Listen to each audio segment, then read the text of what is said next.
Ask anyone who sold their 1990 Volvo 240 or 1985 Land Cruiser, and you'll see genuine pain in their eyes. These weren't just cars, they were family members that refused to die. Meanwhile, your 2026 crossover depreciates $15,000 the moment you drive off the lot. Today, we're exposing 12 vehicles built when manufacturers accidentally created machines that outlived their company's business models. Cars so reliable that Mercedes literally changed their engineering philosophy because W123s wouldn't die. Number 1 is still running in places where parts don't exist. Let's start at 12. Number 12. Saab 900, 1978 to 1993. Saab engineers apparently walked into a design meeting and someone said, "Let's build a car that makes thieves give up." Then they actually did it. The Saab 900 wasn't just Swedish. It was aerospace-grade stubbornness wrapped in quirky Scandinavian design. The ignition switch between the seats wasn't just unusual placement. It was an anti-theft system so effective that car thieves would literally examine it, shake their heads, and move on to easier targets. But that quirk was nothing compared to the engineering underneath. These cars inherited Saab's aircraft DNA in ways that sound ridiculous until you experience it. The turbocharged engines were so overbuilt that mechanics joked you'd need industrial equipment to stress them properly. The body panels fit tighter than bank vaults, and the corrosion resistance made Italian cars weep with envy. In Scandinavian countries where winter lasts 6 months, the 900 became legendary. It would start in minus 40 degrees Fahrenheit weather when modern cars with their sensitive electronics were frozen sculptures. The heating system could warm a small apartment, and the seats were designed by people who understood that comfort wasn't luxury. It was survival equipment. Compare that to 2026's turbocharged engines designed to fail at 100,000 miles so you'll lease another one. Today's cars have heated seats as $400 annual subscriptions. The Saab? It just kept running. Finding a clean 900 turbo today is like discovering buried treasure. Except this treasure can still hit 60 miles per hour in under 8 seconds after sitting in a barn for 20 years. But does Swedish aerospace engineering compare to what American manufacturers built when they accidentally made reliability? Number 11. Buick LeSabre, 1992 to 1999. GM's Buick LeSabre was the automotive equivalent of that reliable friend who shows up on time, never complains, and somehow always has gas money. While other manufacturers chased performance numbers and styling trends, Buick quietly built a sedan that could outlast several presidential administrations. The 3.8-liter V6 engine was a masterpiece of understated engineering. So smooth and reliable that Buick engineers probably felt embarrassed by how easy their job became.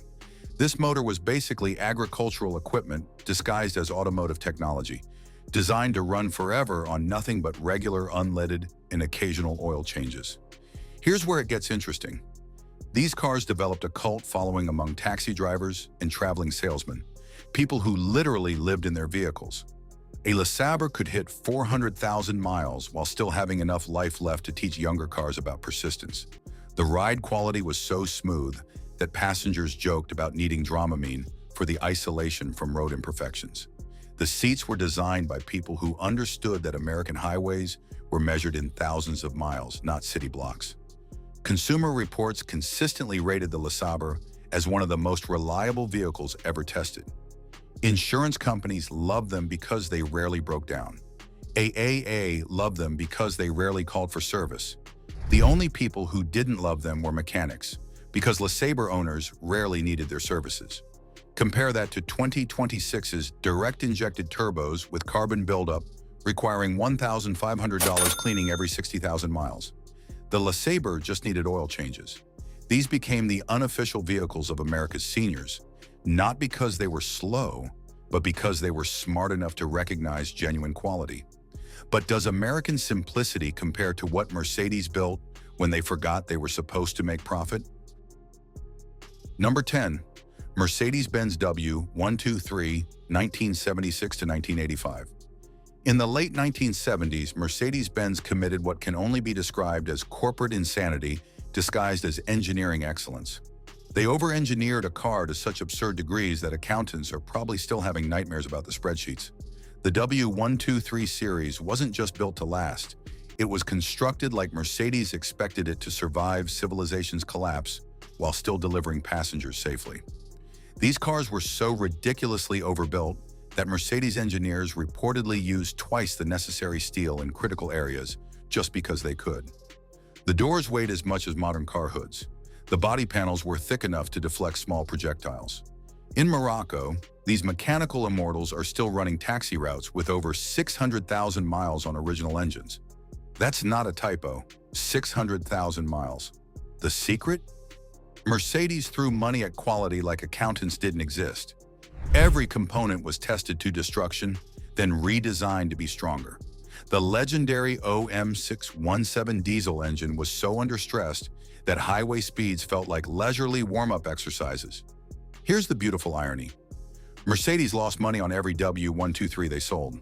The bean counters were tearing their hair out because the engineering costs were economically insane. It was like they forgot they were supposed to be a business and decided to become a charity for people who needed immortal automobiles.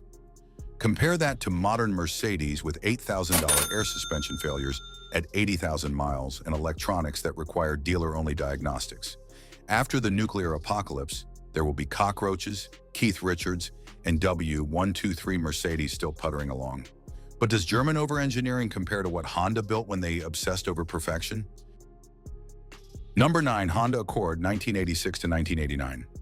Honda in the 1980s was like that overachieving student who ruins the curve for everyone else.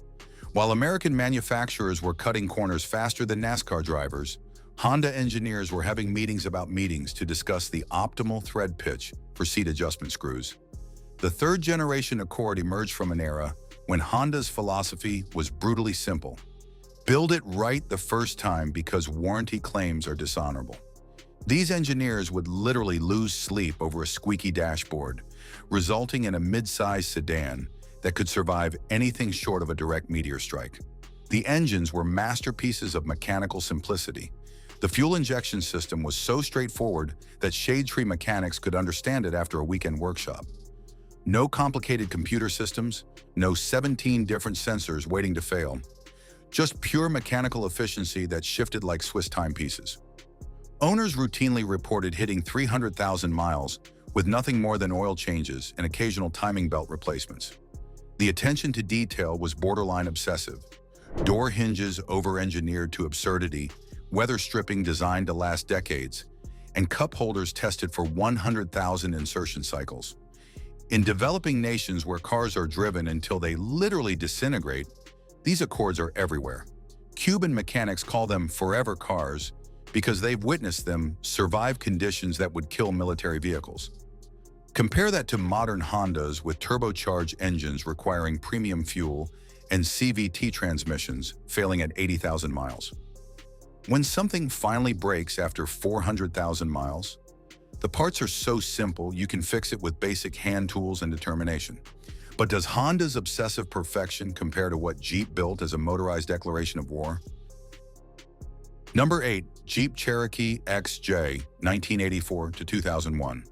When AMC engineers designed the Cherokee XJ in the early 1980s, they apparently decided subtlety was for weaklings. Instead of creating just another SUV, they built what can only be described as a motorized middle finger to planned obsolescence. The XJ wasn't just tough, it was survive the apocalypse and drive through the rubble tough. The unibody construction made it lighter, stronger, and more rigid than traditional body-on-frame SUVs. It was like building a tank out of origami. Shouldn't work, but somehow became legendary. The 4.0-liter inline-six engine was basically immortal. Jeep engineers apparently confused engine design with building doomsday devices. These motors regularly hit 300,000 miles while being maintained with the automotive equivalent of thoughts and prayers. What made the XJ truly special was its glorious simplicity. No fancy electronics to fail. No complicated all-wheel drive systems with 17 different modes for terrain you'll never encounter. Just a transfer case, solid axles, and enough ground clearance to drive over your problems. The XJ created its own cult, literally. The XJ Mafia defends these vehicles with religious fervor, swapping stories about 500,000-mile Cherokees like fishermen discussing the one that got away. Except these stories are actually true. The U.S. Postal Service bought thousands for rural mail delivery. An organization that goes through vehicles like tissues chose the XJ because they needed something that wouldn't die. Compare that to modern Jeeps with electronic 4WD systems failing at 60,000 miles, requiring $3,500 repairs. 20 years later, many of those mail Jeeps are still running, having been rolled, flooded, and driven through things that shouldn't be driven through. But does Jeep's mechanical simplicity compare to what Ford built as a cockroach in uniform?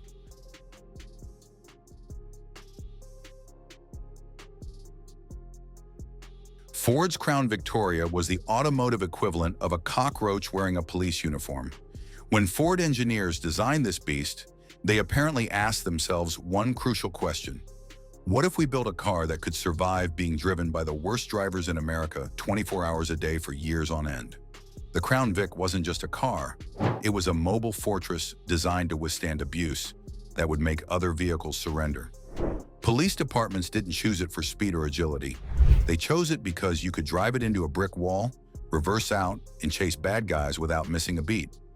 The 4.6-liter V8 engine was so under stress that highway speeds felt like asking a powerlifter to pick up a pencil. The cooling system was designed for extended idle times because cops sit a lot. The electrical system could handle enough accessories to power a small radio station. Here's the beautiful irony. When police departments retired these cars with 150,000 hard miles, they were just getting broken in. Taxi companies would buy them and run them for another 300,000 miles. Then regular people would drive them for another 200,000 miles. There are Crown Vics out there with 600,000 miles still doing rideshare duty. That's not longevity. That's basically immortality with a vinyl bench seat. When Ford killed production in 2011, police departments literally stockpiled them, buying extras to cannibalize for parts. Some departments are still running Crown Vics today, 13 years after production ended. Compare that to modern police vehicles with turbocharged engines failing at 80,000 miles and electronics that can't handle emergency equipment. When the apocalypse comes, it'll be driven in a Crown Victoria, probably an ex-cop car, definitely still running. But does American body-on-frame toughness compare to what Volvo built as a Swedish tank?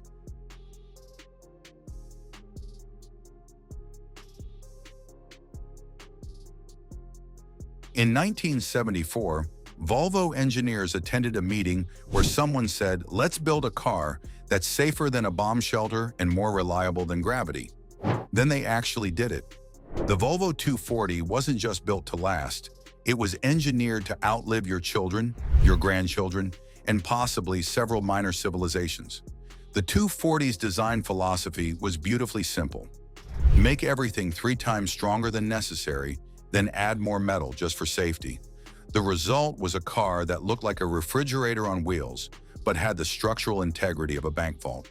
The B21 and B23 engines were so overbuilt that Volvo engineers tested them by running them without oil until they seized, then redesigned them to last even longer.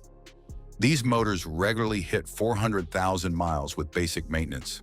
Some have passed 500,000 miles. There are documented cases of 240S with over 1 million miles.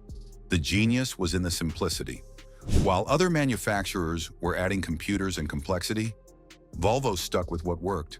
Mechanical fuel injection that a farmer could understand, manual transmissions that shifted like rifle bolts, and heating systems that could warm a small house.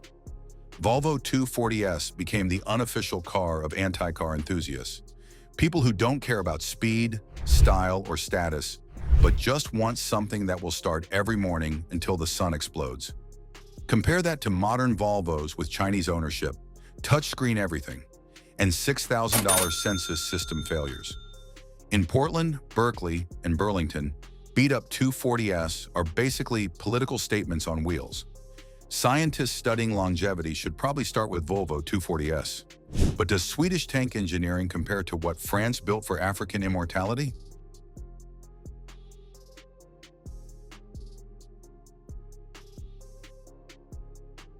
While everyone talks about Japanese and German reliability, there's a French sedan that conquered Africa and kept running in conditions that would destroy Land Cruisers. The Peugeot 504 wasn't built for European highways. It was engineered for places where roads are suggestions and mechanics are rumors. The 504 became legendary across Africa, the Middle East, and South America for one simple reason. It absolutely refused to die. In countries where a broken vehicle means being stranded 300 miles from help, the 504 earned a reputation that transcended brand loyalty. The diesel engines, particularly the XD2 and XD3, were agricultural-grade machinery that happened to fit in a car. These motors were so under stress that they'd run on contaminated fuel, skip oil changes, and survive overheating that would grenade modern engines. The suspension design was genius. Independent front, solid rear axle with coil springs that could absorb potholes the size of meteor craters. Ground clearance that would embarrass modern crossovers. And a chassis so robust that African taxi operators would run them to 500,000 plus miles on roads that barely existed. Here's what made the 504 special. Parts were simple and interchangeable. A farmer in rural Senegal could keep one running with basic tools and determination. No computers, no sensors, just mechanical systems designed for the real world. In many African nations, the 504 is still the taxi of choice, 40 plus years after production ended.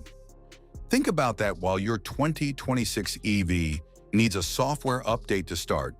The French got one thing perfectly right, then never replicated it. But does French colonial toughness compare to what Toyota built that Top Gear couldn't kill?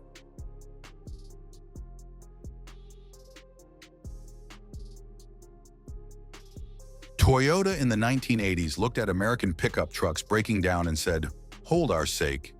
What they created wasn't just a truck.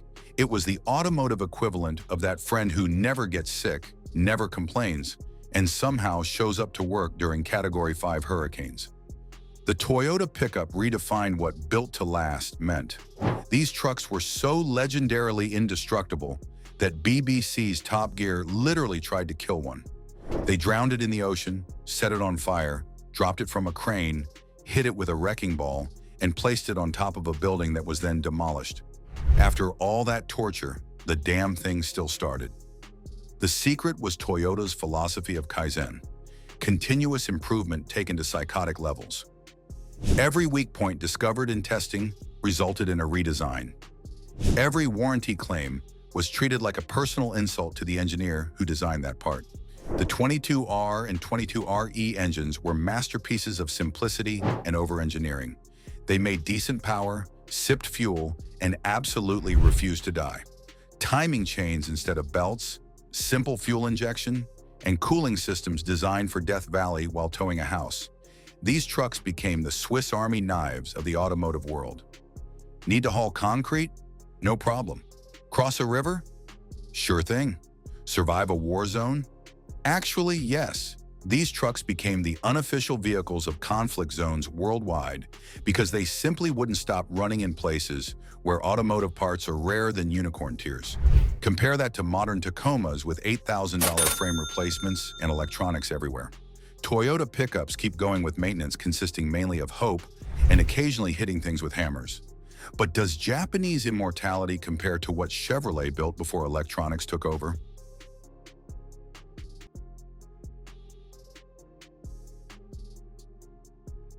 Before SUVs became glorified minivans for people afraid to admit they had kids, there was the Chevrolet Suburban. The 1973 to 1991 generation wasn't just built tough. It was constructed like Chevrolet expected it to be used in post-apocalyptic wastelands where replacement parts would be fashioned from scrap metal and determination. This wasn't a vehicle. It was a four-wheeled survival bunker that happened to have windows. The Suburban was essentially a pickup truck that ate its Wheaties and kept growing. The frame was so overbuilt it could probably support a small building. Whether you got the small block 350 or big block 454, these engines were so under stress they were practically bored. They weren't highly tuned performance machines. They were lazy torque monsters that could pull trees out of the ground while barely breaking a sweat. The four-wheel drive system was mechanical, not electronic. You pulled a lever, things engaged, and you could drive through hell's front yard. The electrical system was so simple you could troubleshoot it with a test light and common sense. These Suburbans were designed for real work. Construction companies, oil fields, ranches, and government agencies bought them by the thousands because they needed vehicles that could carry 9 people in their gear through conditions that would make mountain goats nervous. There are Suburbans from this era still working on ranches with 500,000 miles. Still hauling, still towing, still refusing to acknowledge they should have died 300,000 miles ago. Compare that to modern Suburbans with $4,500 magnetic ride control failures and aluminum engines. They're the automotive equivalent of sledgehammers. Not pretty, not sophisticated, but absolutely perfect for what they do. But does American simplicity compare to what Dodge built when they borrowed a commercial diesel? Number 2. Mercedes-Benz W123 S-Class. When Mercedes-Benz set out to build the W123 S-Class, they apparently decided that cost-cutting was a dirty phrase that should never be uttered in polite company. This wasn't just a luxury car, it was an engineering manifesto written in the steel and leather that declared war on the very concept of mechanical failure. The level of over-engineering was so extreme, it bordered on pathological. The doors closed with a bank vault thunk that made other luxury cars sound like tin cans. The paint wasn't just applied, it was layered like a Renaissance masterpiece with primer, base coat, color coat, and clear coat that could survive nuclear blasts. The engines were built with tolerances so tight that Mercedes engineers needed special clean rooms just to assemble them. These weren't high-revving performance engines. They were under-stressed masterpieces that could run at 80 miles per hour all day while barely breaking a sweat. The climate control system was designed by engineers who apparently believed that maintaining perfect cabin temperature was a fundamental human right. It had redundant systems, backup systems for the redundant systems, and enough vacuum lines to confuse a spaghetti chef. Here's the kicker. Mercedes lost money on every W123 they sold. The amount of engineering, materials, and sheer bloody-minded perfectionism was economically insane. It was like they forgot they were a business and decided to become a charity for people who wanted immortal luxury cars. Compare that to modern S-Class with $12,000 M-Buck system failures and air suspension, grenading at 70,000 miles. Today, well-maintained W123s regularly appear in developing nations as high-end taxis with 600,000 miles, still purring along like mechanical aristocrats who refuse to acknowledge they should have died 400,000 miles ago. But does even Mercedes engineering insanity compare to number 1, the vehicle the UN trusts with human lives?